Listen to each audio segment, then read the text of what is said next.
Mi nombre es Carlos Altamiranda, soy suboficial mayor retirado veterano de guerra de las Malvinas.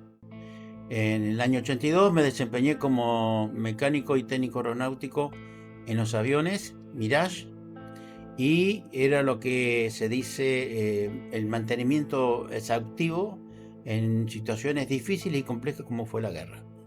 Yo estaba en Comodoro Rivadavia, en unos lugares que se le dice búnker, que es como si fuese una casita, un galpón redondo, con todo de concreto, que es importante, por si nos tiraban, en cierta manera podríamos resguardarnos. Estábamos las 24 horas, siempre en estado de alerta, siempre, porque era latente el ataque hacia el continente. Los ingleses querían destruir las pistas de donde despegaban nuestras máquinas y ocasionaban muchos daños al enemigo. Bueno, mi nombre es Jorge Facio, soy suboficial auxiliar de la Fuerza Aérea.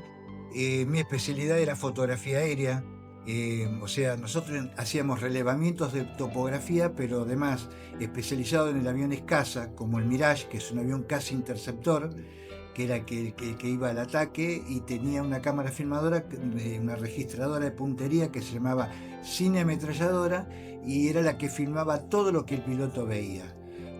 Nosotros estuvimos también en Río Gallegos con una escuadrilla de aviones y hay algo que me gustaría destacar, ¿no es cierto? Que la guerra no fue solamente en la isla Malvina, sino que fue por aire y por mar.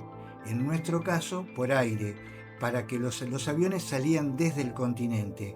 O sea que los aviones son como un auto de carrera, los de Fórmula 1. Ustedes vieron, Colapinto es el que maneja el auto, pero detrás tiene 20 personas que son los que arreglan las ruedas, los motores y todo eso.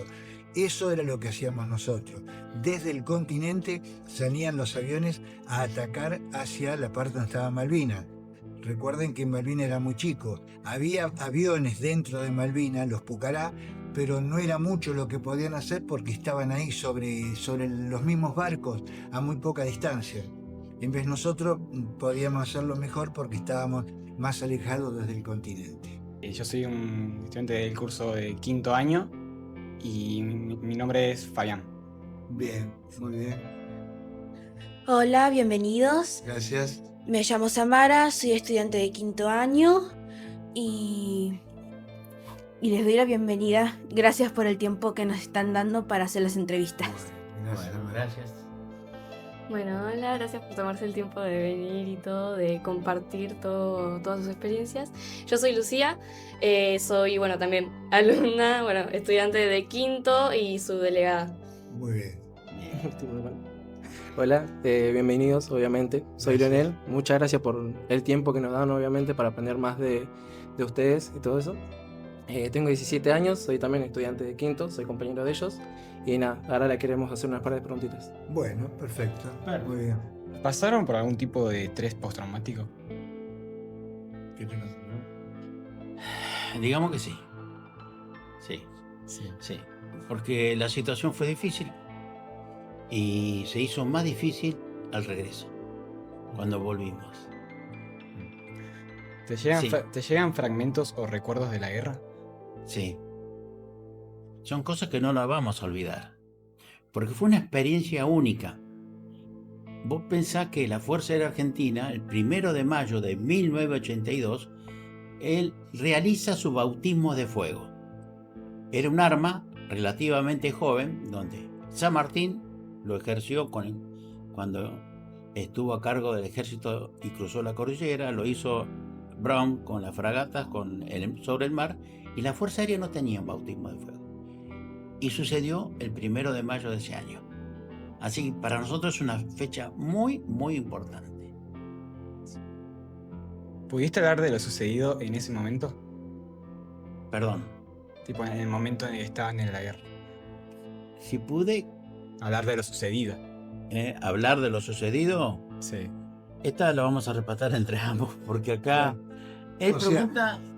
Hablar, ¿qué cosa? Hablar que Sí, comentarlo con alguien, con personas. Sí. Sobre las cosas que ocurrieron y todo eso. Y nosotros, o sea, lo hablamos entre nosotros, con la familia. Hay personas que a lo mejor era tanto el estrés traumático que tenían que no lo querían comentar con nadie. Yo he tenido compañeros que estuvieron con tratamiento psiquiátrico, pero porque pasaron por situaciones muy extremas, que en algún momento yo les voy a contar, o sea, de situaciones donde sabían, en realidad casi todos, los pilotos sobre todo, y las personas que navegaban en los aviones, salían a volar y sabían que tenían un 80% de posibilidades de no regresar. O sea que salían, tenían familias, padres con 3, 4 hijos chiquitos, pero era lo que tenían que hacer. Su misión era combatir y tenían que ir a hacerlo, no les quedaba otra. Entonces no fue mi caso, ¿no es cierto? Porque nosotros estábamos en tierra, pero también corríamos el riesgo de que nos atacaran en la misma base porque teníamos siempre la amenaza de que querían destruir nuestras pistas y los búnkers donde nosotros guardábamos los aviones. Tal es así que en una oportunidad, el 30 de mayo, unos aviones Vulcan venían con 20 bombas de 450 kilos cada una para tirar sobre las pistas nuestras. Ya habían atravesado, venían desde la isla Ascensión, habían atravesado la zona de las Islas Malvinas y venían directamente hacia el continente. Y yo estimo que 15 minutos antes de que llegaran al continente le dieron la orden de que regresaran. Entonces no llegaron a ese momento. Pero sí nosotros sabíamos que desde la zona de Chile le pasaban información de cuándo salían nuestros aviones, hacia qué rumbo iban y todo eso, que teníamos que tener cuidado de distintos lugares. Nosotros nos cuidábamos de todo, hasta cuando íbamos al comedor a comer, o sea, teníamos un comedor donde nos hacían la comida, que nos entregaban una vez por día, y nos teníamos que cuidar de las personas que trabajaban ahí, que no nos envenenaran la comida, porque no sabíamos qué iba a pasar, podía pasar cualquier cosa. Así que bueno, eso más o menos, o sea, por eso te digo que nosotros podíamos hablar entre nosotros, después que pasó un tiempo con nuestra familia, pero bueno, y ahora queremos contarlo, para que sepan lo que pasó, queremos que todos lo sepan, esa es la idea. Mi pregunta es, ¿qué edad tenías cuando te llamaron para ir a Malvinas? Cuando los llamaron para ir a Malvinas. Bueno, en esto hablo también por Jorge y yo. A nosotros no nos llamaron. Los dos somos de Cuadros. Cuando teníamos 15 años, 16, ingresamos a la Fuerza Aérea en Córdoba. O sea que entramos por voluntad. Diferente al soldado, que era por obligación, porque en ese entonces estaba el servicio militar. Y los soldados era la clase 62, la que le tocó la guerra de las Malvinas. Él y yo éramos militares de carrera. Entonces nosotros, no es que nos dijeron si quieren ir o no. No, a nosotros se nos ordenaba. Esa es la diferencia, ¿me entendés? Sí. Entonces nosotros íbamos, ¿por qué? Porque el deber estaba por medio.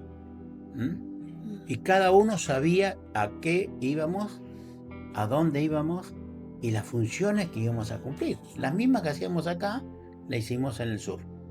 Con la diferencia de la inclemencia del tiempo, el frío. Hay muchas cosas que te juegan en contra. El avión no se comporta igual tampoco, claro, con el frío. Además, perdón, había otra cosa, que nosotros lo hemos practicado, muchas veces practicábamos todo esto, pero fue una reacción muy grande cuando sabíamos que era de verdad. Es lo mismo que cuando un boxeador practica, pero cuando tiene que subir al ring se queda solo y tiene que pelear de verdad. En este caso a nosotros nos pasó lo mismo. O sea, sentíamos una sensación extraña de que lo que habíamos practicado, o sea, durante tanto tiempo, para volar los aviones, para correr de la velocidad, de saber de los tiempos y todo eso, lo teníamos que hacer de verdad. Esto era de verdad, es lo mismo que los pilotos. Salían a volar, hacían acrobacias, muchas cosas, pero ahora tenían que ir, tirar y saber que les podían estar tirando también. Bueno, mi pregunta va a ser, ¿cuál fue para ustedes la peor experiencia que tuvieron? O una, más o menos, acercándose. Yo creo que una de las experiencias peores fue la de ver amigos, pero varios amigos, que salían con el avión y no regresaban. O sea, salían 4 aviones y regresaban 2. Nosotros sabíamos que tenían 1 hora 10 de vuelo, y cuando veíamos que pasaba la hora y que a lo mejor aparecía un avión de regreso y venía otro avión y nos faltaba 2 más y pasaba 1 hora 10, 1 hora 15, ya sabíamos que ese avión no iba a regresar por la autonomía de vuelo. O sea, el avión salía y tenía para llegar hasta Malvinas, volar 10, 15 minutos y regresar. Y bueno, cuando el avión no volvía sabíamos que no regresaba. Y eso era algo que nos ponía muy triste a todos, porque era parte de nosotros, era un amigo que estaba con nosotros, que lo despedíamos, ¿no? Eso creo que era uno de los momentos más tristes que nosotros pasamos. Lo despedíamos cuando subíamos Él se sentaba primero, nosotros lo atábamos con unos cinturones de abajo y de arriba, y eran unas pequeñas palabras entre el piloto y nosotros. Y bueno, él sabía que iba. Eran todos jóvenes, tenían la edad mía, 22 años. Ellos también tenían esa misma edad. En el caso, por ejemplo, de los pilotos y ellos, que eran los mecánicos que lo despedían, era la última cara que veía antes de salir a volar. Y era la primera que volvía a ver cuando regresaban.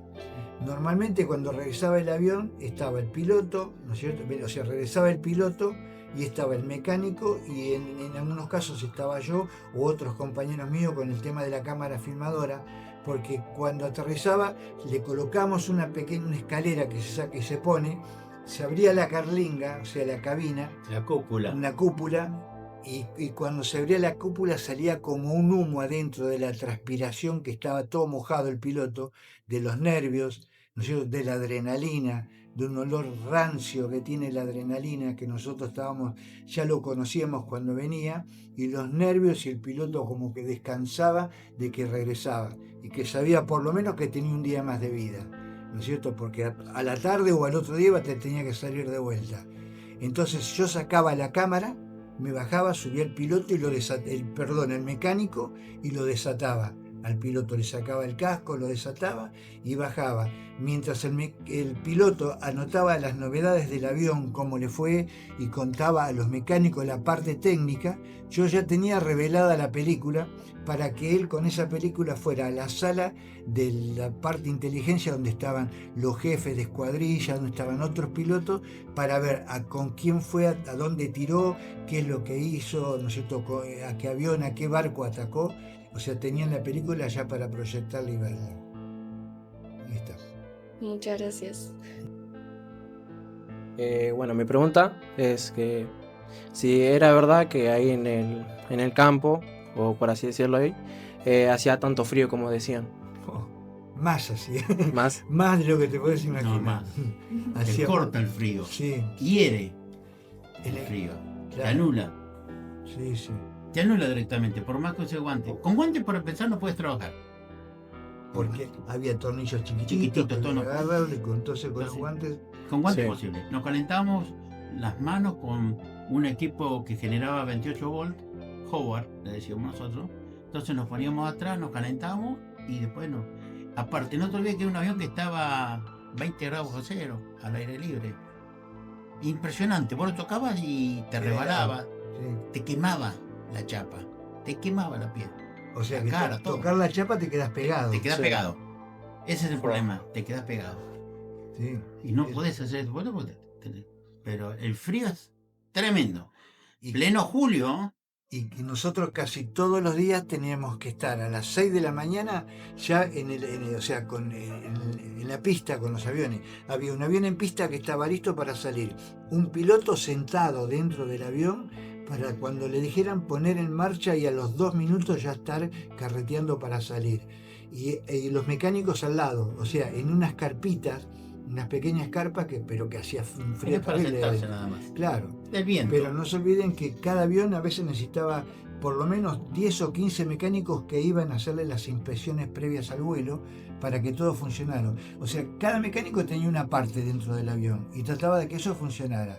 Yo me preocupaba de que la cámara anduviera bien, de que no tuviera problema. Entonces, antes de salir, me subí al avión, controlaba de que estaba todo conectado, que iba a ir, y así lo hacía el mecánico que controlaba el radar, el que controlaba el equipo de radio y cada cosa que tenía. Entonces era como un montón de hormigas sobre algo, ¿no es cierto? Sí. Trabajando todos sobre cada uno de ¿Vieron los aviones. cuando despegó el cohete el otro día? Sí. Bueno, ¿vieron los que estaban adentro atando a los pilotos, Sí, a los sí, sí. 4? Bueno, eso hacía yo. Nada más que ellos van al espacio, nosotros íbamos y teníamos que andar poniendo los cartuchos, los pines. Pines es un seguro porque todo el asiento eyectable del avión son cohetes. Entonces eso se acciona de la nada. De poner el pie, te enganchás, te estás atando, de cualquier... Y eso es fatal si explota. Entonces le poníamos los pines, que llevaba 5. Los pines de seguridad son como una chaveta. Sí, Que para rojo, con una cinta que colgaba. Claro. Bueno, eso hacíamos nosotros. Como vieron en la nave lunar, que están ahí atando, que después había problema en la puerta que no presurizaba. Bueno, eso hacíamos nosotros. El hombre está quieto y vos lo vas dando todos los detalles, abriendo un equipo acá de 8 minutos, por si se eyectaba muy alto, hasta los 8 minutos no le iba a dar oxígeno. Sí. Entonces esa cámara le daba oxígeno para que no se muera asfixiado. Pero las posibilidades de vida sobre el mar eran prácticamente nulas. Si llegaba a caer al mar, Si caía al mar. no más de 5 minutos No podía llegaba. durar en el mar congelado. Aparte la ropa que Claro. teníamos. ¿Qué dice? Era un equipo tenían un equipo de supervivencia, algunos, otros no. Sí. Ahí había uno que tenía los pies tan grandes que volaba con zapatillas. En serio, no Claro, tenía bueno, borseguí. No había número borseguí. Borseguí es un calzado Y volaba con zapatillas. que no se puede, porque no tenés la misma sensibilidad. Sí. Claro, Pero bueno, y no podía, pero bueno, era lo que... había que improvisar. Exacto. El avión debía salir. La misión había que cumplirla. Y bueno, y ahí está el valor de todo el componente de gente que trabajaba alrededor para que nada funcionara. No te olvides que ibas a 3-4 metros sobre el nivel del mar. Pues si donde te levantabas un poquito, las fragatas te enganchaban con los radares. Y ya sabía de dónde venía. Porque teníamos los ingleses en la zona alta de la cordillera de los Andes con los radares. ¿Dónde apuntaban? Hacia el lado nuestro. Cuando nosotros despegamos, Ingleses que estaban en Chile. en Chile. Estaban en Chile con todos los equipos, todos los radares. Y ellos sabían a qué hora salías vos de la escuela, a qué hora llegaba, con quién iba, quién te acompañaba, todo. Después de toda esta experiencia que tuvieron, ¿cómo les resultó el volver al hogar? Para nosotros fue una gran alegría, pero cuando volvimos, nadie nos esperaba, nadie nos recibía, excepto nuestra familia. Era como si hubiera sido un partido de fútbol, que no ganamos el partido, que habíamos perdido, entonces no pasaba nada. O sea, pasaron muchos años para que la gente realmente pudiera reconocer lo que se hizo en Malvinas. Nosotros, en el caso mío particular, que tuve la oportunidad de representar a la Fuerza Aérea en otro país, el ser veterano de guerra era un honor para el país que yo estaba destinado en ese entonces. Acá no. Acá esto fue diferente. Se cerraron muchas puertas. Por mi parte les digo que muchas gracias por haber venido. Fue hermoso haberlos escuchado. Y... Bueno, gracias. Fue muy amable de su parte Gracias. poder darnos el tiempo Gracias, para sí. compartir sus experiencias. Me llamó mucho la atención saber de cada uno de ustedes y me alegra mucho que hayan podido contar sus experiencias con otras escuelas, que hayan logrado seguir adelante a pesar de todo. Les agradezco mucho. Bueno, perdón, la idea nuestra es que a cada uno de ustedes les quede grabado de lo que fue eso. Que nosotros no somos ni más ni menos, ni somos héroes ni nada. Héroes son los que quedaron, los 649 soldados que quedaron en Malvinas y que fallecieron. Ellos son héroes. Nosotros fuimos a hacer nuestro trabajo, tanto nosotros como los soldados, ¿no es cierto? Porque yo creo que el día de mañana, cuando a cualquiera de ustedes le toque tener que defender la patria, lo van a hacer. Porque eso es lo que nos pertenece a nosotros y no queremos nunca que nadie nos quite lo que nos corresponde, ¿no es cierto? Y la idea nuestra es poder transmitirle a las nuevas generaciones lo que fue para que sigan teniendo patriotismo y amor a la patria. Esa es la idea. Muchas gracias, chicos. Sí, Bueno, muchísimas gracias por venir. Gracias. al contrario.